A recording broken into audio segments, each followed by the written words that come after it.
Thank you for taking the time to take a look at Matrix Velocity. I know you won't be disappointed. Our system is embedded within the Salesforce CRM product itself, so the two live together hand in hand on any implementation. Now, with that, it means that I have to have Salesforce CRM and Matrix in order for Matrix to work properly. And the purpose behind that is our ability to embed our product within Salesforce. So frankly, you don't know that you're in Matrix or in Salesforce. It's just that well designed.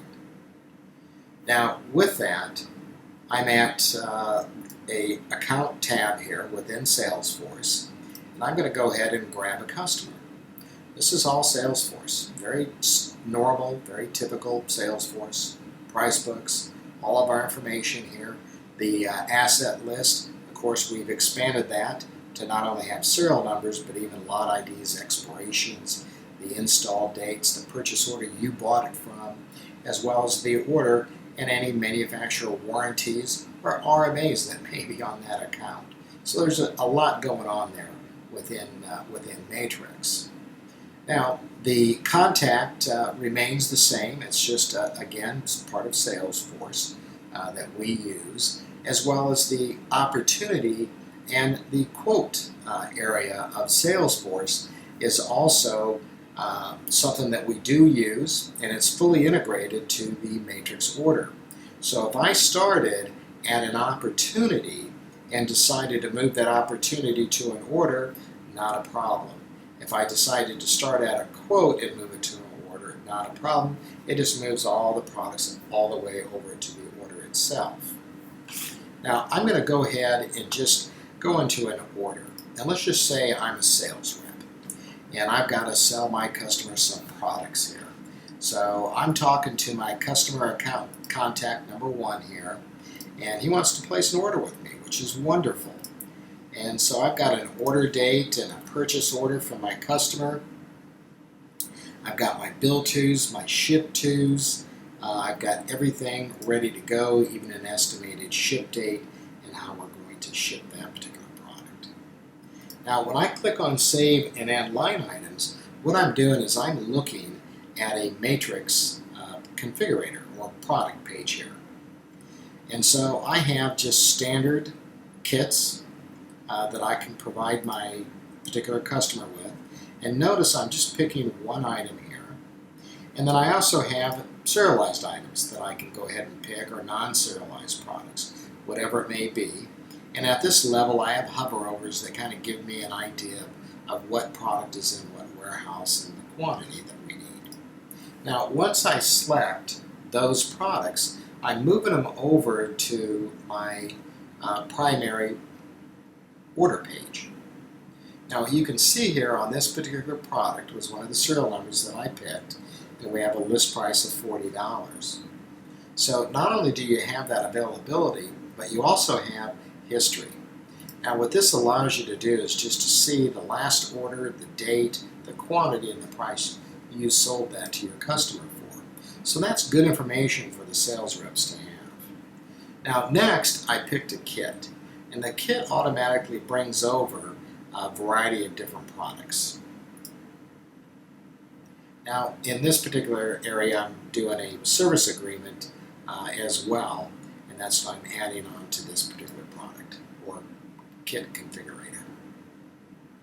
So now that I've done this as a sales rep, I've got all my numbers, I've gone through all my line items, I just click the commit button, which is a workflow alert that goes to fulfillment and/or accounting to approve order 53 for just that, fulfillment.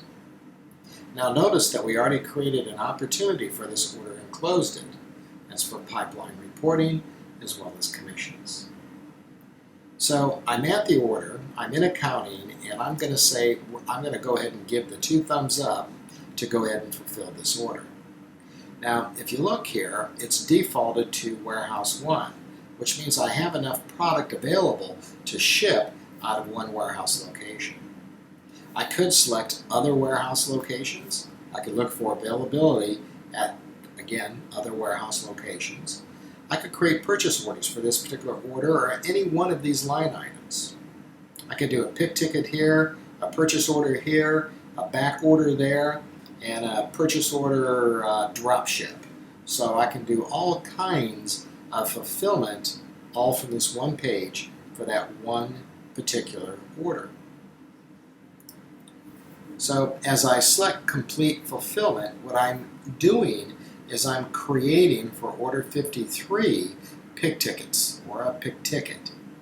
In this case, it's pick ticket 39. It's being sent to warehouse 1 and the status is not picked. Now this is on the order page. There's a separate tab for pick tickets. The beauty of this product is every transaction I do with every customer is very specific, and there's a complete history with all transactions. Even if I do an RMA and I return a product from my customer for dead on arrival or ordered the wrong one, our system will remove that from the asset list automatically. Even if it's serialized, we will remove it. So here I am at pick ticket 39 for order 53. So I'm going to go out and gather up my products with my paper pick ticket. Then I'm going to bring them back to a pack station. And at that pack station, I'm going to confirm that I've got all the right products here. This one happens to be serialized, so I want to make sure that I'm getting the right serial number. Now, in this case, I can pick from the list as I've shown you, or I can actually scan in a serial number via barcode scanner or keyboard enter it. Now we also have the concept of TBD, which means if I saw TBD in that pick list, that meant I would select TBD and then punch in the serial number as the unit is going out the door, rather than gathering the serial number from the purchase order receipt. Okay. So now, at the pick ticket 39 here for this order 53. So what I'm doing here is I'm going through the pick process, and I fully picked each and every one of my particular items here. And my status now for pick ticket 39 is fully picked. So I've completed that part of the pick process and, of course, the packing slip. And at the packing slip level, what is nice here, it also shows serial numbers and whether it was part of a kit or not kit.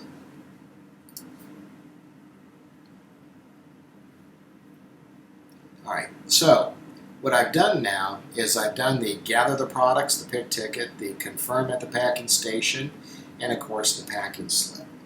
So when I go back to order 53, what's going to happen here is this order is going to be closed and an invoice is going to be generated. So within Matrix, I have it set up that way on config, and now this invoice can also be automatically emailed to the customer, or you just do it yourself by clicking while I'm clicking here and sending off the PDF invoice out to the customer.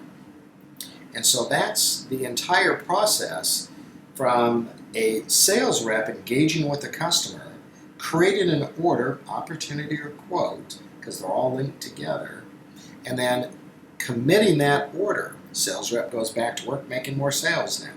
Finance came in and said, hey, this order is good, the customer's in good standing, and clicks the fulfillment button, and now the guys down in the warehouse have pick tickets to go fulfill that order. Now, if I am a company that does not stock items, or many, and does a lot of drop shipments, on this particular order, I would have created a pick ticket or a purchase order as it relates to the order and had the product drop shipped to my customer or had that product brought in for whatever purpose and then shipped back out. So you can do varying degrees of fulfillment on one particular order. So that's the depth of the fulfillment side of Matrix. Now, I also would like to show you our case tool. So we took the Salesforce case object and really put it on steroids. So our case object is now a full service and repair system. In fact, if you take the Salesforce case tool, what we did to it, and even add the Service Cloud on top of it, you then have a full-blown scheduler with the Service Cloud for all your field technicians. But within Matrix alone, what I have here is I've got a case that we created for this particular customer, this particular contact. Here's my case number and all the data behind that. Now, what I've done here is I went to that customer's asset list. And so what that means is when I clicked New, I went in to that asset list, found this serial number that they want to return, and put it in here as a case number. Now, with that, I also created an RMA against this particular line item and am waiting to receive this particular line item in. And what's this? It's under maintenance contract. We also have maintenance contract. This is under a maintenance in-house agreement, and it's on contract 101. So when I go to charge all my labor and parts and material against this, while I'm tracking the actual costs, it doesn't bill the customer for that. It shows $0 going out as far as the pay me part of it. But at the contract level, we're keeping track of everything you're doing, parts and labor, so we can tell you on that particular contract, 101, whether you're profitable or not profitable in regards to that. So again, the case tool has RMAs, it has hot swap orders, so if I need to ship something out to the customer right away and that's part of the SLA, we got you covered. Frankly, our ERP has you covered from the very beginning of that customer engagement all the way to providing them products, and then lastly, providing the service and support capabilities that you need to keep those customers coming back. And that is all right in Matrix Velocity. There are many features within our product. For this video, I won't go into all of them, but as you can see over here, we have automated orders, which is part of subscription billing, credit memos, we have inventory level notifications, and of course, just at our inventory level, you can create as many as you would like, and all these inventory locations have a wealth of data for you with respect to the products and everything that's in these locations and what's going on within any one of these particular locations in itself. So give us a chance to show you our system, to answer a lot of questions that you may have, and more importantly, to tell us your story. We're more of a consultative group as far as our approach to providing you a good business tool. So again, thanks for taking the time.